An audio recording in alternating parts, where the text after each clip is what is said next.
Hello everyone, welcome back to another episode of the Success Academy. I'm Shashan Dias, and in this video, we are going to cover how you can answer questions for speaking part 3. Alright, okay. So if you watched our two previous videos, you know how you can approach speaking test 1 or speaking part 1. You also know how you can create a 2-minute answer to give the best possible answer in speaking part 2. You have a clear understanding of how to answer both those sections. Now guys, I promised you I would give you more sample answers for speaking part 1 as well as speaking part 2. Those videos are coming up, but in this video, I wanted to quickly touch base on speaking part 3. Okay, so speaking part 3 is a continuation of speaking part 2. It's a continuation of the same theme as speaking part 2. For example, if the theme for speaking part 2 was animals, and let's say you got the question, describe a wild animal that lives in your country. You should say what animal it is, where it lives, how people feel about this animal, and explain if you think that there will be more or fewer of this animal in the wild in the future and why. Now you understand, okay, this theme is about wild animals. You have to talk about a wild animal. Imagine that you spoke about the elephant. You spoke about an elephant, all right? However, part 3, the questions from part 3 would not focus on what you spoke about. If you spoke about an elephant, the examiner is not going to ask you, okay, tell me 5 criteria or tell me 5 features of the African elephant. No, those are not the type of questions that they're going to ask. When I say it's a continuation of part 2, what I mean is it's a continuation of the same theme. So these are the types of questions that you would get in part 3. Have a look at this. What is the purpose of having zoos? What is your opinion about animals being kept in zoos? How do you think zoos can be? So you probably are thinking, okay, what does zoos have to do with anything? It's completely unrelated to the second question. It's not. So the second theme or the question that came from that theme is linked directly or indirectly to the questions that are asked in part 3. So the theme was wild animals. Now they're asking, should wild animals be kept in zoos? All right. What did part 2 say? Describe a wild animal. All right, part 2 said describe a wild animal. When you come to part 3, it's still linked to that same theme. It's saying, okay, do you think wild animals should be kept in zoos? What is your opinion about animals being kept in zoos? How do you think zoos could be improved? Do you think it is important to conserve the world's animal species? So it's questions like this that you would get in speaking part 3. Let me give you another example. Now you have the theme clothing and fashion. The speaking part 2 topic is describe a dress or a shirt you wore for a special occasion. Okay, so I'm not going to read the elaborating points, but let me get straight into part 3 questions. What do you think the clothes we wear say about us? Do you think that brand name is very important for clothes sales?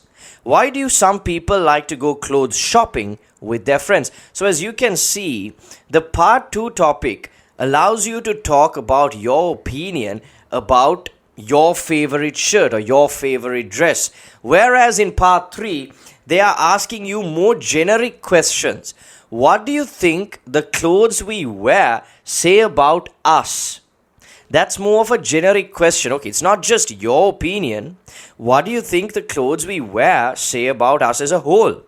Do you think that the brand name is very important for clothes sales? So that again is simply not your own opinion, but a more generic point of view. But it's still connected to that same theme, clothes and fashion. All right. So when you get to part 3 questions, it's very simple. You can't answer in 1 to 2 sentences. Neither can you answer in 2 to 5 sentences. Now, if you remember part 1, I said your typical answer, your average answer should be between 2 to 5 sentences. However, when it comes to part 3, this cannot be the case. You need to answer in at least 6 sentences. So 6 to 10 would be your average or typical sentence number when it comes to answering questions in part 3. Alright, so you need to answer in at least 6 sentences, and you can go up to maybe 10 if you want 12 sentences to complete your answer. One thing to keep in mind here is that the examiner will stop you if you are going too long. So obviously, anything more than 12 sentences would be considered quite long. So therefore, the examiner will stop you and move to the next question. Now, don't get scared, don't get nervous if this happens to you. It just means that you were speaking for too long, so the examiner had to stop you and move forward from that point. Alright? Another thing to note about speaking part 3 is that there would be roughly 6 questions, maybe 6 to 7 questions that will be asked from you to complete the entire test. So once you have completed part 1, part 2, and finally part 3, 6 to 7 questions from part 3, that is when your entire exam is over. Alright, so 6 to 7 questions is ideally what you can expect. Now, one thing to keep in mind here again is that there is really no right or wrong answer that you can give. As long as your answer is connected to the question that they are asking, as long as it makes logical sense, as long as it is directly connected to the question, then you will definitely get a good band score. Now, if you give an answer that is unrelated to the question, obviously you're not going to get marks. But if you give an answer that is directly linked to the question, then definitely you are going to get the required amount of marks. Alright. One other thing to note is if you get stuck while speaking, if you say, this is not just relevant for part 3, but of course it's relevant for part 1 and part 2 as well. But if you get stuck while answering questions, and if you say, I guess, yeah, so, and you use a number of different fillers, then obviously you're not going to get a good band score. Alright, so I'll give you some sample answers that you can get some inspiration from. Don't copy these answers, obviously, but you can get some inspiration. Okay, this is how I answer part 3 questions. So I will answer under the theme, let's say, food and cooking. Alright, let me answer questions under the theme food and cooking. Alright, so these are the part 3 questions that have been asked under this particular theme. Do many people eat in restaurants in your country? Now, look at this question. It says, do many people eat in restaurants in your country? So they're asking, okay, in your country, on average, do a lot of people eat from out? So how would we answer this question? You can say something like this. Yes, absolutely. Sri Lankans love to eat from restaurants. If they can find any special occasion throughout the month, they will definitely go out to celebrate. And a special occasion could mean something simple as the weekend or maybe even a Poya day. All Sri Lankans love to go out and eat from different restaurants, and I myself, along with my family, try to visit as many restaurants as possible throughout the month. It's not that we don't enjoy eating from home. I mean, we are a country whose staple food is rice, so we try to eat rice and curry 2 or 3 meals a day. However, we also like to have a variety. Usually, if I were to travel to Colombo, I would see that all the restaurants are packed, all the hotels are packed, not just during the weekend, sometimes even during the weekdays. Restaurants are completely full on any given day. And that is simply because Sri Lankans are very relaxed people. They like to go out, they like to enjoy, they like to be with their family, and they like to try out good food while they're doing that. So I believe for those reasons, Sri Lankans love to go out and eat at different restaurants. Have a look at this second question. Which are more popular, fast food restaurants or traditional restaurants? Now again, when you're looking at this particular type of question, you need to compare both fast food restaurants and traditional restaurants and then give your verdict at the end. So you can say something like this. I believe that fast food restaurants are quite popular in Sri Lanka simply because we do make a lot of traditional foods at home. If you look at our staple food, which is rice and curry, we eat it almost every single day. So going out to a restaurant to again eat rice and curry seems quite unnecessary. If you also look at traditional foods like milk rice and different sweetmeats like kavum, kokis, alua, these are very seasonal. It's not like we eat milk rice and kavum every single day of the week or every single day of the year. We eat these at special occasions. So, for example, the Sinhala and Tamil New Year is one big occasion where we go heavily into sweetmeats, and maybe Christmas time is another time that we go heavily into milk rice, sweetmeats, and traditional foods like that.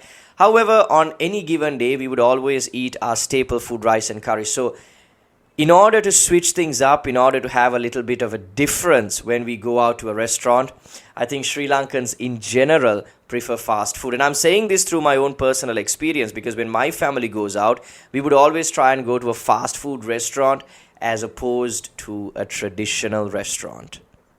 If you look at this third question over here, it says, why do people enjoy eating out?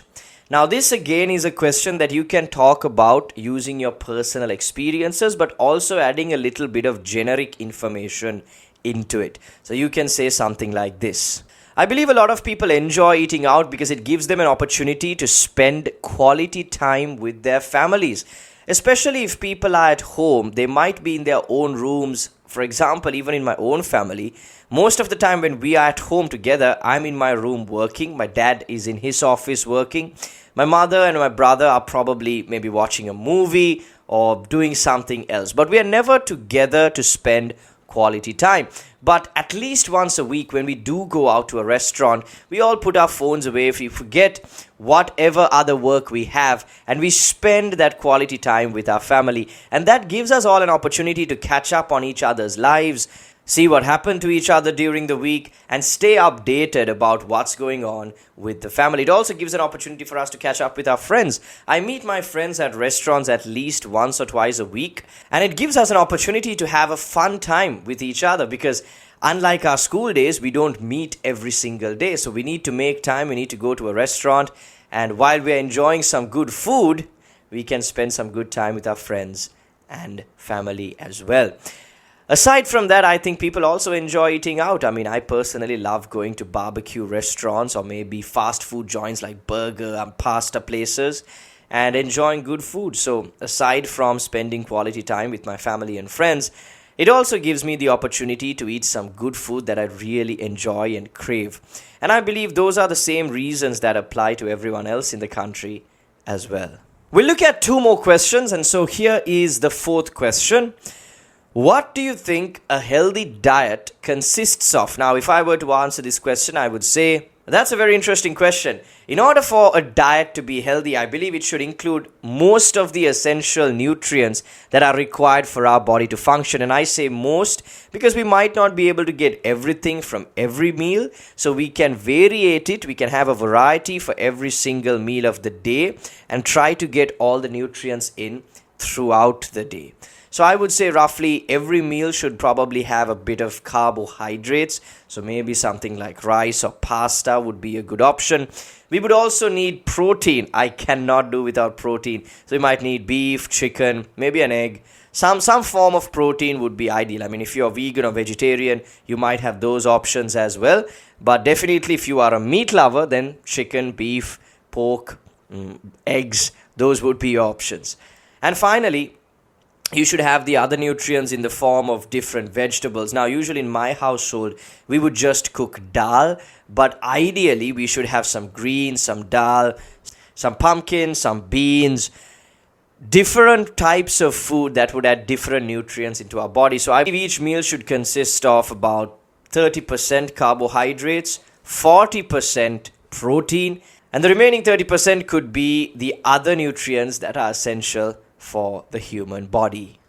Finally, everyone, let's look at one last question. Do you think children should be taught about healthy diets and cooking at school or at home? So what they're asking is, do you think children should be taught about healthy diets? Should they be taught about it at home, or should they be taught about it at school? So this is how I would give an answer. I would say I genuinely think that children should be taught about the importance of a healthy diet from both the school and home.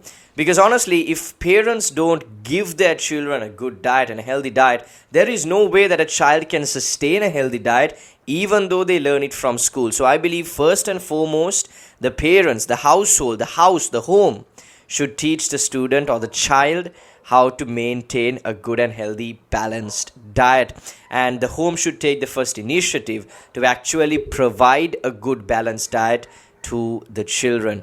Furthermore, I also believe this should be reiterated at school, because if the school provides a different message, or if they don't talk about it at all, children tend to be influenced by their peers, children tend to be influenced by their teachers whom they respect. And if teachers don't talk about the importance of a healthy diet over a period of time, especially during the rebellious teenage years, children might give up on a healthy diet completely simply because it's not being reiterated from school. So therefore, I believe that home and school should complement each other and provide the best possible information to a child on how to maintain a balanced diet. Alright guys, so that is how you can go about answering part 3 questions. It's very important to understand that you need to give at least a 6-sentence answer, go up to about 10 to 12 sentences. And don't worry if you go further than that, the examiner will stop you, and there is nothing wrong with that. Alright, make sure you practice these answers at home. Make sure you do entire speaking practices. It'll take you 15 minutes at most to conduct an entire test.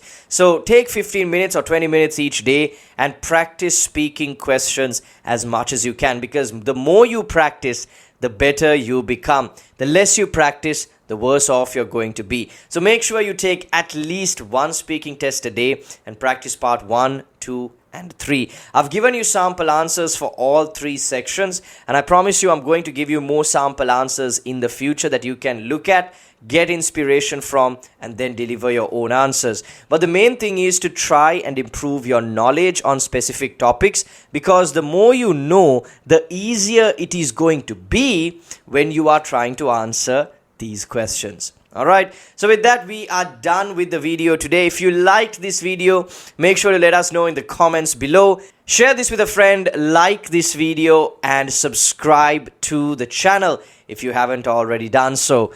With that, we are done for today. Till our next video, keep practicing.